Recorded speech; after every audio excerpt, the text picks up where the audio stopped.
ပရိသတ်ကြီးအားလုံးပဲမင်္ဂလာပါခင်ဗျာ။ MA ကနေထိမ့်မဲ့ channel ကနေပြန်လည်ကြိုဆိုလိုက်ပါတယ်ခင်ဗျာ။အခုတင်ဆက်ပေးမယ့်ဇာတ်လမ်းလေးကတော့စာရေးဆရာ KDN လက်လုံးမြေရေးသားထားတဲ့ဈေးပိုင်းထုံးလူနှင့်တင်ချိုင်းရှင်မဖဲဝအညိုဇာတ်လမ်းလေးကိုနားဆင်ခံစားပေးကြပါအောင်ခင်ဗျာ။မြရတောင်ရရဲ့ရွာသားအချို့မလုံတိမလုံအပ်တာတွေကိုလုပ်ခဲ့ကြတယ်။မောင်မိုင်းနေတဲ့ကောင်းကင်ဟင်းလေးပြင်မှာ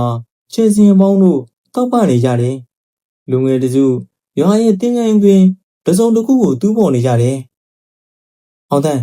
မင်းပြောတာသိကြပါရဲ့နော်။သိကြပါတယ်ကွာ။တနည်းကမှလွတ်လွတ်လပ်လပ်အစိမ့်ကြီးတည်ထားတာကွ။မဟုတ်ဘူးလေကွာ။ငါပြောတာကပြရစီကတကယ်လုပ်ပြီးမှတဲ့လား။ဆရာကြီးကပြောလိုက်တာကွ။အစိမ့်ဒီမိမရဲ့စပင်းနာယူခဲ့ပါတဲ့။ကောင်းပြီကွာ။ချကွာ။အဲ့ဒီလူငယ်နှစ်ဦးဟာအောင်လန်းဆရာမောင်ကောင်းရဲ့တပည့်နှစ်ဦးဖြစ်တဲ့အောင်တန်းနဲ့ထွန်းဝေတို့ဖြစ်ကြတယ်။သူတို့နှစ်ဦးအလောင်းမြုပ်ထားတဲ့ကျင်းကိုပေါက်တူးနဲ့အဆက်မပြတ်တူးနေကြတာပေါ့။တိတ်မကြခင်ပဲဖော်ရောင်နေတဲ့အလောင်းကောင်ကပေါ်လာပါတော့တယ်။ရပြီကွ။အောင်တန်းစပင်းတို့ကိုဖျက်ယူလို့။အဲ့ဒီနောက်မှာတော့အလောင်းရဲ့စပင်းစတို့ကိုဖျက်ပြီးယူလိုက်ကြတယ်။အဲ့ဒီအချိန်ထူးဆန်းစွာတင်ညာရဲ့အတွင်းလေပြင်းတစ်ချက်တိုက်ခတ်သွားတာနဲ့အတူမိမတူဦးရဲ့တောက်ခေါက်တန်တို့ကဟိတ်ကနေထွက်ပေါ်လာခဲ့တော့တယ်။ဟဲ့ထွန်းဝေပြေးကြမယ်ကွ။အေးပြေးတော့ကွာ။သူတို့နှစ်ဦးတင်ညာကုန်းသေးစီကနေပြေးပြီးထွက်လာခဲ့ကြတော့တယ်။ဒူဒူဆန်းဖိုးအိုနဲ့ထွန်းလူလေးတို့တောင်မဦးဖျားစီကနေထွက်လာခဲ့ကြတော့တယ်။မုတ်စိတ်ဖြူဒူဒူဆန်းဖိုးအိုကထွန်းလူလေးကမေးလိုက်တယ်။ကောင်းလေးမင်းကြောက်တတ်သလားကွ။မကြောက်ပါဘူးဗျ။အေးပါကွယ်မကြောက်တတ်တာကောင်းပါလေလူလေးရှောက်ရမယ်လမ်းကမကြောက်တတ်မှဖြစ်လိမ့်မယ်ဟုတ်ကဲ့ပါဗျအဲ့လိုနဲ့တူတူနူတရားဝင်တရားထွက်လာခဲ့လိုက်ကြတော့တယ်လူလူစံဖိုးကတနေရာရောက်မှခက်ရီပြုံးလိုက်ပြီးကောင်းလေးအဘတို့တွေတပွဲတလန်းဆန်းရပြီအောင်မယ်ကွယ်လူလူစံဖိုးကလမ်းလျှောက်သွားနေရင်ထွန်းလူကပြောလိုက်ခြင်းဖြစ်တယ်အဲ့ဒီအခါထွန်းလူကနားမလည်နိုင်စွာနဲ့ပြန်မေးလာခဲ့တယ်။ဗျာဘာလို့ရဲဗျအေးလူလေးတိတ်မကြခင်တွေ့ရပါလိမ့်မယ်။အဲ့ဒီလိုပြောပြီးလာခဲ့လိုက်ရတော့တယ်။ကြီးမားတဲ့တစ်ပင်အောက်ကြီးကိုရောက်လာခဲ့ကြတော့တယ်။အဲ့ဒီအချိန်တစ်ပင်ကြီးကလေမတက်ရပါပဲရင်းထိုးလူနေတာပေါ့။ဟာဟေးကုမန်အတင်းကကျုပ်ကိုတားဆီးရှင်နေတာလား။လူလူဆန်ဖို့အိုကတောဆန်အနီးထီကြီးရှိနေတဲ့တပင်ကြီးကိုကြည့်ပြီးပြောလိုက်တယ်။တပင်ကြီးကတဝုံဝုံရင်းထိုးလို့နေပါတော့တယ်။မုတ်စိပြူကျုပ်ဆောင်ချက်နေတဲ့ဒီတောကိုဘာပညာတွေမှဝင်လာခွင့်မရှိဘူး။ဝင်လာရင်လည်းအတိပဲ။တပင်ပေါ်ကနေအခုလိုစကားနဲ့ထွက်ပေါ်လာခဲ့တယ်။လူလူဆန်းကြီးကတဘောကျစွာကြီးမောလိုက်ပြီးရပါတယ်ကုံမန်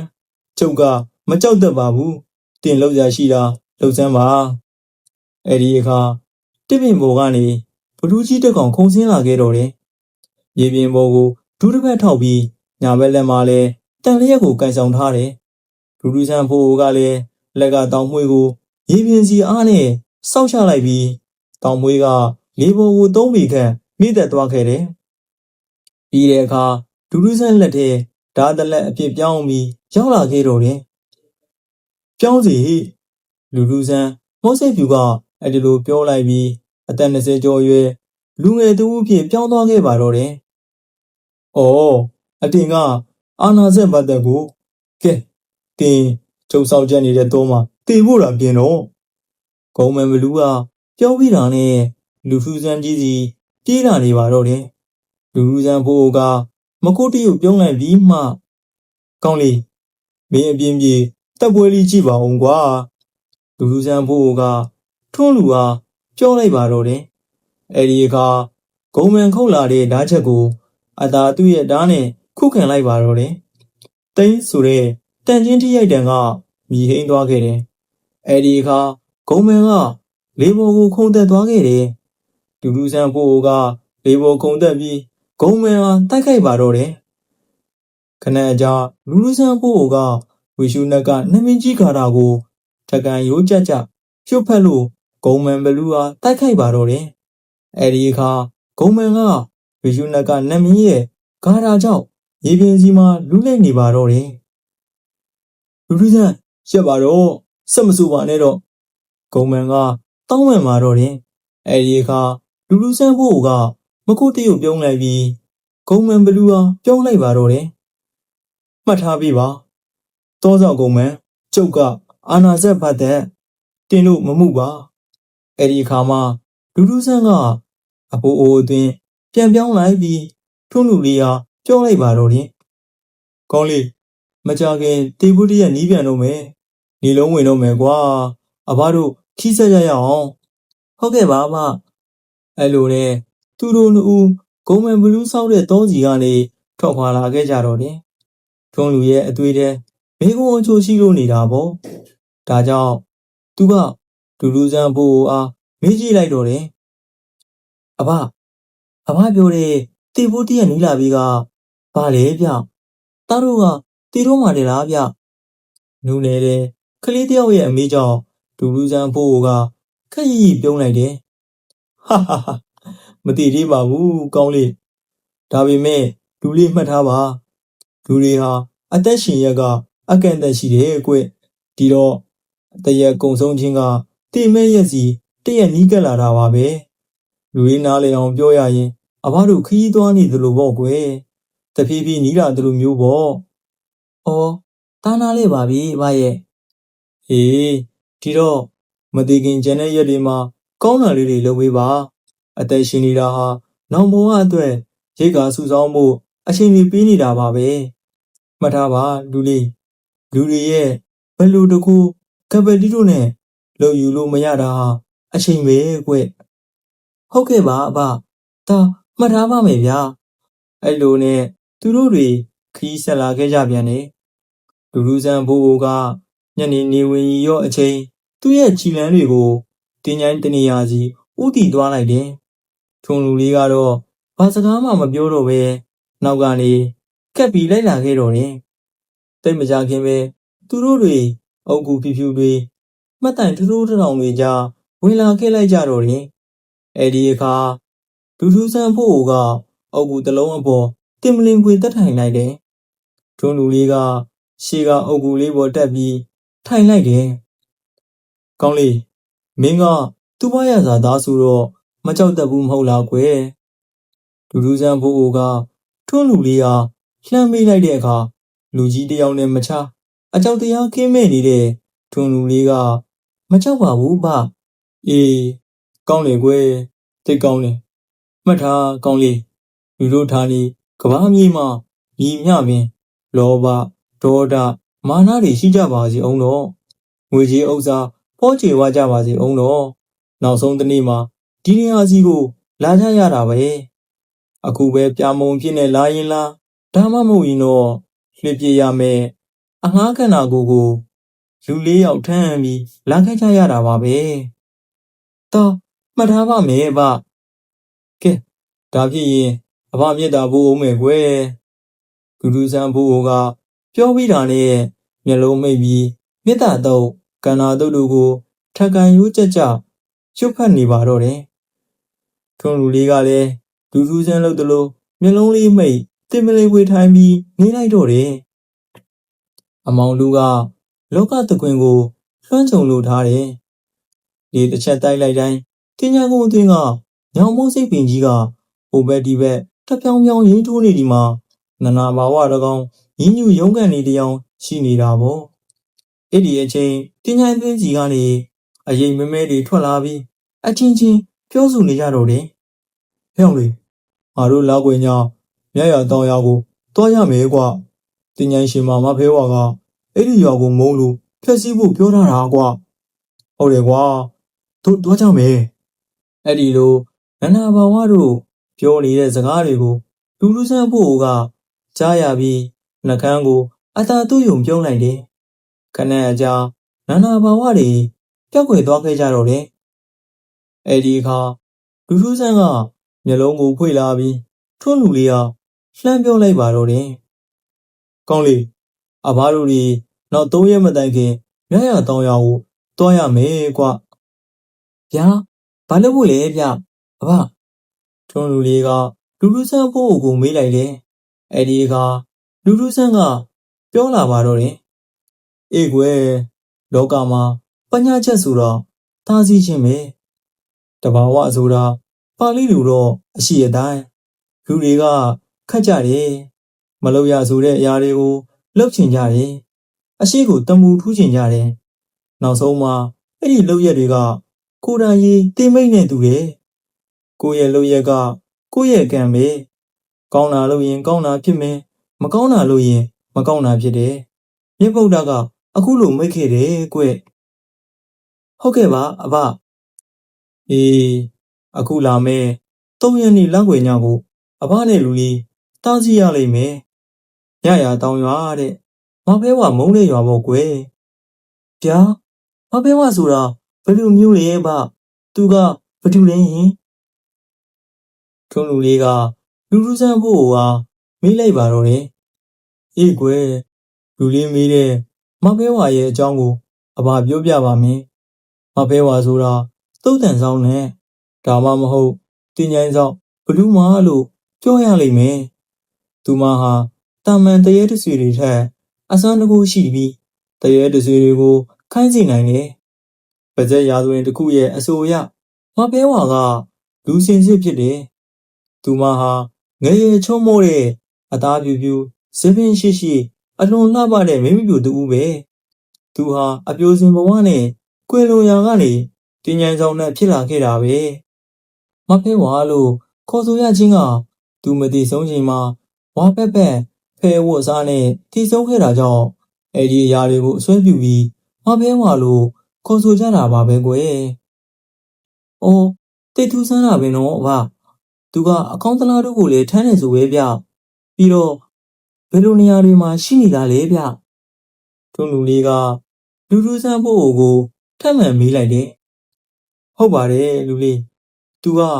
တင်ញိုင်းအတွင်းတုံးတန်တို့မှာရှိနေတတ်တယ်။ညဘက်တွေမှာတင်ញိုင်းဝတင်ញိုင်းအတွင်းလမ်းမော်တွေမှာ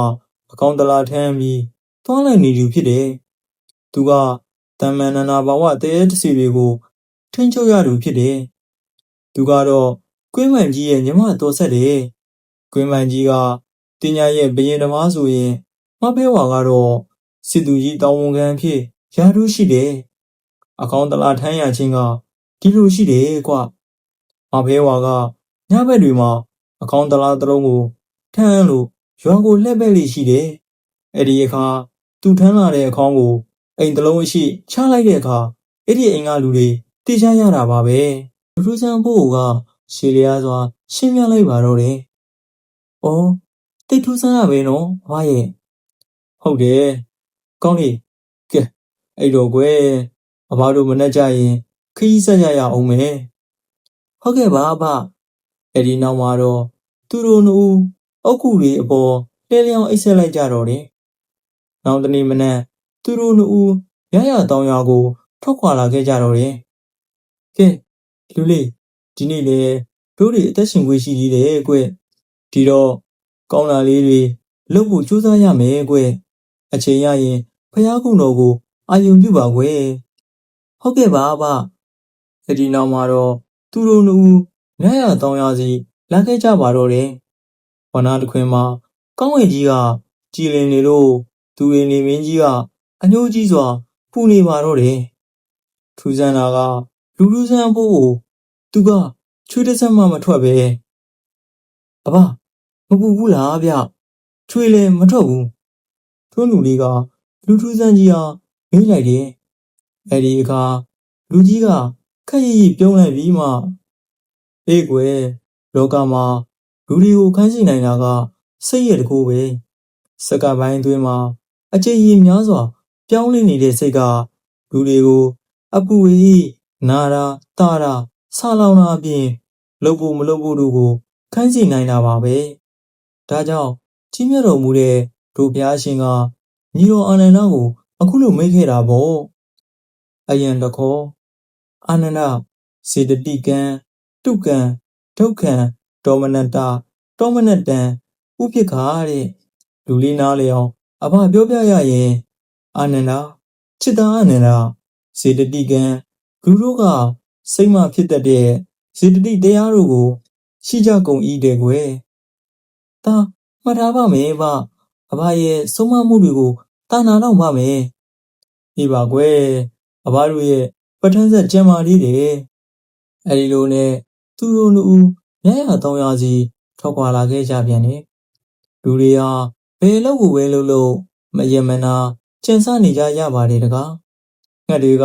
ပြန်တန်းနေရင်တည်ဆုံးကြရသလိုလူတွေကလည်းချန်ရင်တည်ဆုံးကြရပေအောင်မယ်သူတို့နှစ်ဦးကလားချောင်းရွာလေးစီရောက်လာခဲ့ကြတော့တယ်အဲဒီအခါလူကြီးကနှာခေါင်းကိုတစ်ချက်ရှုပ်လိုက်ပြီးကောင်းလေးထွန်းလူဒီထားကွယ်မကောင်းတဲ့ပညာရေးရင်းနှက်တွေရနေတယ်ဟုတ်ကဲ့ပါအဘတာခီးဆိုင်ပါမယ်သူတို့နှစ်ဦးရွာထဲစီရောက်တော့နွားရိုင်းသွင်းချိန်ဖြစ်လို့နေပါတော့တယ်အဲဒီအချိန်ရွာလဲမပေါ်တွင်ခွေးတအုပ်ထွန်းလူတို့ဟာတွေ့ကြတဲ့အခါပင်သက်စွာရှိနေရာကနေတစုံတဦးကခိုင်းစီရီအလားခွေးဆယ်ကောင်ဟာမဟန်ပြီးပြေးလာနေကြပါတော့တယ်လူလေးဒီထားကွာဒါကပညာဆန်းတဲ့တဘောပဲကဲလာလေရောဟိလူကြီးကပြောပြီးတာနဲ့ခွေးမကြိုက်တဲ့ကားသားကိုကျွတ်ဖက်ပါတော့တယ်အဲဒီအခါပြေးလာနေတဲ့ခွေးတို့ကသူတို့စီမရောက်ခင်ပဲအမီလေးတစ်လုံးလုံးနဲ့လူထူးဆန်းကြီးအရှိဟိုသွားလိုက်ကြတော့တယ်ကဲခွေးလေးတို့ရော့စားကြပြီတော့ကွယ်ပြောလို့ပြီးတာနဲ့လူထူးဆန်းကဘာမှမရှိတဲ့သူ့ရဲ့လွေအသွင်းကနေညားပြားလာတဲ့ထန်းရက်ခဲများအားထုတ်ကကျွေးလို့အဲဒီနေရာကနေထွက်ခွာလာခဲ့ကြတော့တယ်သူတို့နှစ်ဦးအဲဒီနေညကိုလည်းကလားချောင်းရွာရဲ့တုတ်တန်းမှာနားခုလိုက်ကြတယ်မိုးချုပ်လာတာနဲ့လူကြီးကဘုရားကတော့လိုက်ပြီးထွန်းလူကပြောလိုက်ပါတော့တယ်လူလေးဒီညပညာတဲ့ဖွားကိုတယောက်လာလိမ့်မယ်တတိရှိပါစေနော်သူ့ရဲ့အစွမ်းကလည်းမသိဘူးကွအောက်လန်းပညာရဲ့ထုတ်ကောင်သူဦးပဲဟုတ်ကဲ့ပါအဘအဲ့ဒီလိုနဲ့သူတို့ရှိနေကြချိန်ညရဲ့အမှောင်တို့ကလှမ်းကြုံလို့သွားခဲ့တော့တယ်အဲ့ဒီအချိန်ရနန်းစီမိခွက်လေးကိုလက်ကဆွဲလို့သူတို့ရှိရာတုတ်တန်းစီလှမ်းလာနေတဲ့မိမပြိုတဦးကိုတွေ့လိုက်ကြပါတော့တယ်လူလူဆန်းဖိုးကနှကန်းသူ့ယုံပြုံးလိုက်တယ်အဲ့ဒီအခါမိမပြိုလေးကသူတို့အနီးနားမှာရက်တန်းလို့လှမ်းပြောလာခဲ့တော့တယ်အဘနဲ့မောင်လေးငယ်ခီးသွားလေလားချင်းအဲ့ဒီအခါလူလူဆန်းကြီးကမကူတီကိုပြုံးလိုက်ပြီးဟုတ်ပါမကလေးရကျုပ်တို့ကခီးသွားတွေပါကျုပ်နေမီအာနာဆက်ဖတ်တက်လို့ခေါ်တယ်ဗျသူကတော့နောက်တစ်ချိန်မှာကျုပ်ရဲ့ပဋ္ဌာန်းဆက်ဖြစ်လာမယ့်ဈေးပိုင်ထွန်းလူဆိုတာပဲလူလူဆန်းဖို့ကအဲ့ဒီလိုပြောလိုက်ပါတော့တယ်အဲ့ဒီအခါမိမကြီးမှာအံ့အားသည့်ဖြစ်သွားပြီးအော်အဖိုးကြီးကကျမကိုသိနေတာပဲကောင်းပြီဒါဆိုရင်လည်းတဲမဲပြောတော့မယ်ကျမရှင်နဲ့ပညာချင်းရှင်ချင်ပါတယ်ရှုံးတဲ့လူတက်ပစ်ကြီးအဲ့ဒီအခါလူလူဆန်းကြီးကနှကန်းသူ့ယုံပြုံးလိုက်ပြီးကျုပ်ကအဲ့ဒီဆိုတော့အိမ်ရှင်တဘောကြောင့်နေပါမယ်ခမည်းကန်းလန်းချက်ကိုလက်ခံပါတယ်မကလေးဟာကောင်းပြီဟေ့ဒါဆိုစကြတာပေါ့နင်ဘလို့သိရှင်တယ်လဲအဖိုးကြီးပညာလေမိမကြီးကအဖွားကြီးစရန်ပြောင်းပြီးလူထူးဆန်းကြီးဟာမေးလာပါတော့တယ်ဟာခမည်းမှားနေပြီဒေါက်ကလေးဟာသိရှင်တရားကကျုပ်တို့ရွေးချယ်ခွင့်မရှိဘူးတက်ပြီတက်တာပါပဲကောင်းပြီလေဒီတဘောပါပဲတည်ဖို့တာပြင်တော့ပညာလေအဖွားကြီးကလူထူးဆန်းကြီးဟာစတင်တိုက်ခိုက်ပါတော့တယ်ပညာလေအဖွားကိုပြစ်လိုက်တဲ့စက်တန်းကြီးကပြေးလွှားလာနေပြီးလူထူးဆန်းကသူ့ရဲ့လွယ်အိတ်အတွင်းကနေအင်းတစ်ချက်ကိုထုတ်ယူပြီးမြေပေါ်ပစ်ပေါက်လိုက်ပြီးတန်ကွင်းတန်ချောင်းတန်တိုင်းဖြစ်စီအဲ့ဒီကအပြေုံတန်တိုင်းကြီးတစ်ခုလူလူဆန်းတို့အရှိပေါ်လာပြီးပညာတွေပြစ်လိုက်တဲ့စက်တန်းကြီးနဲ့စောက်တိုက်ပြီးပညာတွေရဲ့ဆက်တွေဖြတ်ခွေသွားခဲ့ပါတော့တယ်။အော်နင်းကစွမ်းနေပေါ့လာလေရောဟိအဖိုးကြီးပြောပြီးတာနဲ့မြေကြီးတစ်စုပ်ကောက်ပြီးလှမ်းပြစ်လိုက်ရာများစွာတဲ့တဲမိုးတွေအဖြစ်ရွာချလာပါတော့တယ်။အဲ့ဒီအခါလူထူးဆန်းကအမိတ်ပြန်ပေးလိုက်ပြန်တယ်။ဒူနီယာတော်နေအရာအလုံးမူလာပြန်စီအဲ့ဒီအခါ သဲမိုးရွာနေရာကနေလက်တစုပ်စာသဲများမြေပြင်စီကိုဆင်းရသွားပါတော့တယ်။အဲဒီအခါပညာတွေကစိတ်ဆိုးသွားပြီးအတော်ဆန်းနေတဲ့လူအိုကြီးတက်ချရေးပြောဆူဆူမြေပြင်ကိုဖနှောင်းနဲ့ပေါက်လိုက်ပြီးတုတ်တူတုတ်စားတည့်ရများမှမကြံကြီးမားတဲ့ဗရုံးနဲ့ကောင်ကြီးတွေမွေးကင်းအဆရှိတဲ့အကောင်များဖြစ်ပြီးပြေးလာနေပါတော့တယ်။အဲဒီအခါထွန်းလူလေးကသူကြီးပြောတဲ့အတိုင်းပြောလိုက်ပါတော့တယ်။ဟေးမူလာနေရပြန်နေကြစမ်းအဲ့ဒီအချိန်ထူးဆန်းစွာပဲအမိုက်တရိုင်များအဖြစ်ဖြစ်သွားခဲ့ကြပြန်တော့တယ်။လူလူစန်းကြီးနဲ့ပညာတွေတို့ပြင့်သက်သွားကြတာပေါ့။ထွန်းလူလေးကလည်းမယုံကြည်နိုင်စွာနဲ့သူ့ရဲ့နှကန်းတို့ကိုလိုက်လံစမ်းကြည့်နေတာပေါ့။လူလေးဗဇက်ကိုဟာကြည့်စမ်းကွယ်လူစန်းဖို့ကထွန်းလူလေးကပြောလိုက်ပြီးထွန်းလူကဗဇက်ကိုဟားလိုက်ပြီးကြီးမားတဲ့အနီရောင်ဆက်တစ်ခုထွန်းလူရဲ့ရှာရင်းမှာတွေ့လိုက်ရတော့တယ်။မင်းကနောက်တစ်ချိန်မှာထွက်ရလမ်းမြန်မဲ့ဇီပိုင်ထွန်းလူဖြစ်လာမှမလွဲဤကံပါပဲလူလေးထွန်းလူကိုပြောလိုက်ပါတော့တယ်။ပြီးတဲ့အခါလူလူဆန်းကပညာတွေဟာပြောလိုက်ပါတော့တယ်။ကဲဒေါက်ကလေးရခမားသုံးလက်တိုက်ပြီးဆိုတော့ကျုပ်ရဲ့လက်တိုက်မယ်ဗျာ။ရော့ခံပြီတော့ပြောဆူဆူဂါနာတပုတ်ကိုတကရန်ရိုးကြကြရွတ်ဖက်ပြီးအင်းတစ်ချက်နဲ့လှမ်းပေါက်လိုက်ပြီးအဘွားအိုကတားချင်မရပဲအနောက်စီကိုတလန်ကလွှတ်ထွက်သွားခဲ့ပါတော့တယ်။အာငါပညာတွေကိုနင်းပြည့်စည်ပြလိုက်တာလား။ဟုတ်ပါတယ်ဒေါက်ကလေးရဒီနေ့ကစားလို့ခမည်းကတာမန်လူတယောက်ဖြစ်သွားပါပြီ။ဒီအတွက်စိတ်မကောင်းပါဘူးဗျာ။တက်ပေတက်တာကမ္မတကာပါပဲ။အဲ့ဒီနောက်မှာတော့ပညာရဲ့အမွှားကြီးအဲ့ဒီနေရာကထွက်သွားခဲ့ပါတော့တယ်။အဲ့ဒီအခါလူလူဆန်းဖို့ကလူလေးဈေးပိုင်းလေးအဲ့တော့ကွယ်မနေ့ကညမဘဲဝါကိုတားရမယ်။ဒီတော့အဲ့တော့ဟုတ်ကဲ့ပါဗျ။သူတို့နှစ်ဦးတုတ်တံမှာလှဲလျောင်းအိတ်ဆက်လိုက်ကြတော့တယ်။လာကွယ်ညရဲ့မောင်မိုက်တဲ့ညတညဖြစ်တာပေါ့။မြရွာတောင်ရွာသားတွေထိတ်လက်လို့နေကြတယ်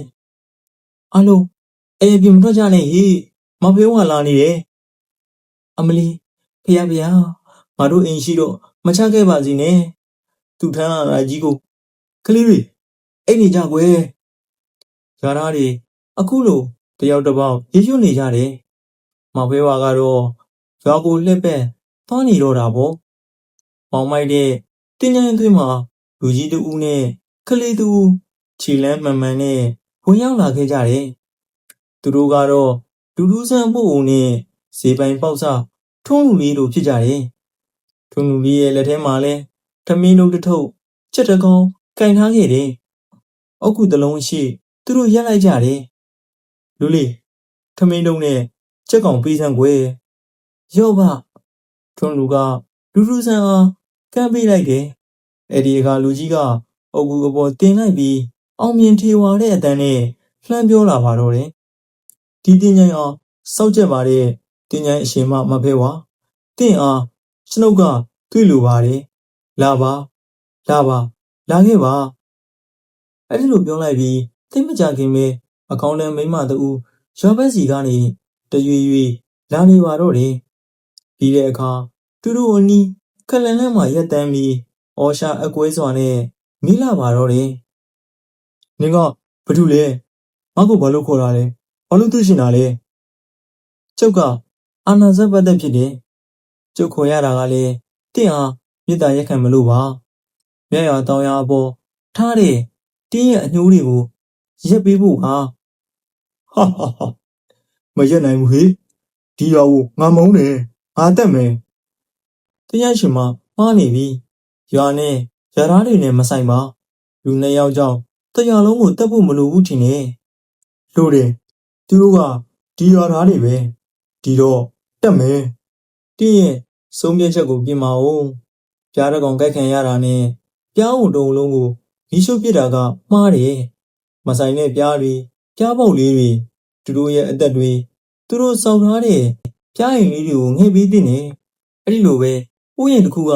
ဖစ်တီတစ်လုံးချင်တာနဲ့တစ်ချံလုံးကိုခုတ်ပစ်တင်ပါသလားစိုက်ပြူးထားရတဲ့အချိန် ခွန်အားတို့ကိုကြည့်တင်တယ်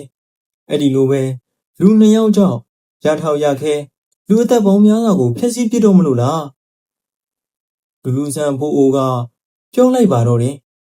ဒါပေမဲ့လည်းမောင်ဖဲဝါကတော့မသိဘူးဒီရသားတွေစီးပေါက်တယ်တက်မယ်အားတက်မယ်ကောင်းပါပြီဒါဖြစ်ရင်ကျုပ်ကွင်းမှန်ကြီးဟာတိုင်တန်းရပါလိမ့်မယ်ဟိုအတင်တင်းញိုင်းပြီးရင်ကွင်းမှန်ရှင်ကြီးတင့်အောင်တွေးလိုပါတယ်လာခဲ့ကြွခဲ့ပေးပါအဲ့ဒီအခါကွင်းမှန်ကြီးပေါ်လာခဲ့တော့တယ်အတင်ကကျုပ်ကိုအဘဲကြောင့်တွေးချင်ရပါတယ်လေကွင်းမှန်ကြီးကလူစင်အားမေးလာတယ်တင်းရင်ညီမကိုတားပေးဖို့ပါသူကလူနှစ်ယောက်အတွက်နဲ့လူပေါင်းများစွာကိုတတ်ဖို့လုပ်နေပါတယ်တင်သားပေးပါကျုပ်သားရင်မဖြစ်သေးတာတွေဖြစ်ကုန်ပါလိမ့်မယ်လူစံဖို့ကကွင်းမှန်ကြီးဟာပြောလိုက်ခြင်းဖြစ်တယ်အဲ့ဒီအခါကွင်းမှန်ကြီးကရိုးကျိုးစွာနဲ့ကျုပ်သားပေးပါမယ်အာနာဇတ်ခင်တင်းရဲ့ပညာကိုကျုပ်တို့မောင်နှမမရှင်ဝတ်ပါကောင်းပါပြီဗျာညီမလေးဒေါသနဲ့မုန်းတွေကိုရက်လိုက်ပါတော့ဆရာကြီးကအကိုတို့ကိုအမုန်းကြီးပြလို့ရအောင်ဆွမ်းလူပါဒီတော့သူပေးတဲ့နားလည်မှုကိုလက်ခံပေးလိုက်ပါကွင်းမှန်ကြီးကမဖဲဝါအားပြောလိုက်ပြီးမဖဲဝါကကုန်းပါပြီအကိုတော်ညီမလက်ခံလို့ဒီရွာသားတွေကိုခွင့်လွှတ်ပေးလိုက်ပါမယ်အဲ့ဒီအခါလူဆန်ဖို့ကကောင်းပါပြီတင်းញိုင်းရှင်မကျေးဇူးတင်ပါတယ်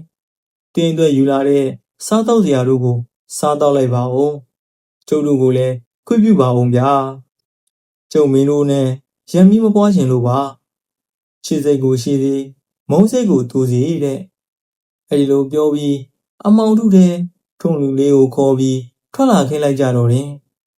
ပိတ်သက်ကြီးအားလုံးပဲမင်္ဂလာပါခင်ဗျာအခုတင်ဆက်ပေးသွားတဲ့ဇာတ်လမ်းလေးကတော့စာရေးဆရာခေတီယန်လက်လုံးမြင့်ရေးသားထားတဲ့ဈေးပိုင်းထုံးလူနဲ့တင်ញိုင်းရှင်မဖဲဝါအညိုဇာတ်လမ်းလေးပဲဖြစ်ပါတယ်ခင်ဗျာနောက်လာမဲ့ဈေးပိုင်းထုံးလူနဲ့ချောင်းဆောင်နဲ့ဆိုဇာတ်လမ်းလေးကိုလည်းစောင့်မျှော်နှားဆင်ပေးကြပါဦးခင်ဗျာအားပေးတဲ့တူတယောက်ချင်းဒီတိုင်းကိုလည်းစိတ်ဤချမ်းသာခြင်းကိုယ်ဤကျန်းမာခြင်းနဲ့ပြည့်စုံပြီးတော့လိုရာဆန္ဒပြည့်စုံကြပါစေခင်ဗျာ